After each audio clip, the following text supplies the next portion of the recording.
ናውድ ሁሌም ቪዲዮ ሰራለሁ ግን አንድም ካስተመር ማግኘት አልቻልኩም። እሺ የሚሰራቸውን ቪዲዮዎች ማየት ይችላል። እንካ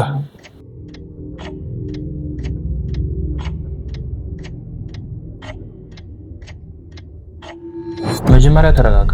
ሁሌም እንደዚህ አይነት ቪዲዮዎች ነው የምትሰራው እና ከዚህ በላይ እንዴት አይነት ቪዲዮ ልስራ? እሺ አንድ ጥያቄ ልጠይቅ። ፍቅረኛህን በመጀመሪያው ዴታችሁ ላይ አግቢኝ ብለህ ትጠይቃታለህ እንዴ? እንዴት በአንድ ቀን ጠይቃታለሁ? መጀመሪያ በደንብ መታወቅ አለብን። አዎ መጀመሪያ በደንብ መታወቅ አለባችሁ። በቢዝነሱም ዓለም ከካስተመሮች ጋር በደንብ ሳትተዋወቅ ግዙኝ ማለት ልክ ፍቅረኛን በመጀመሪያው ቀን አግቢኝ ብሎ እንደመጠየቅ እና ስለዚህ ምንድነው መጀመሪያ ማድረግ ያለብን? ጥሩ ጥያቄ ነው ግን ተረጋጋ። መልቀቅ ያለብን እነዚህን 4 አይነት ቪዲዮዎች ነው።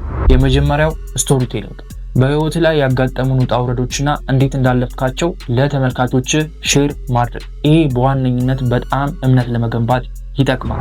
ሁለተኛው ኤዱኬሽናል፣ ሰዎችን አዲስ ነገር ማስተማር። ይሄም ልክ እንደመጀመሪያው እምነት ቢውልድ እንድታደርግ ይረዳል። ሶስተኛው ዲሞንስትሬሽን፣ የምትሸጠው ዕቃ እንዴት እንደሚሰራ ለሰዎች ዲሞንስትሬት እያደረግ ብቻ ማሳየት። አራተኛው ዩጂሲ፣ ካስተመሮች ዕቃህን ከገዙ በኋላ ያላቸው ሪያክሽን ምን ይመስላል? ወደውታል ወይስ ጠልተውታል? ሪያክሽናቸው እንዴት ነበር?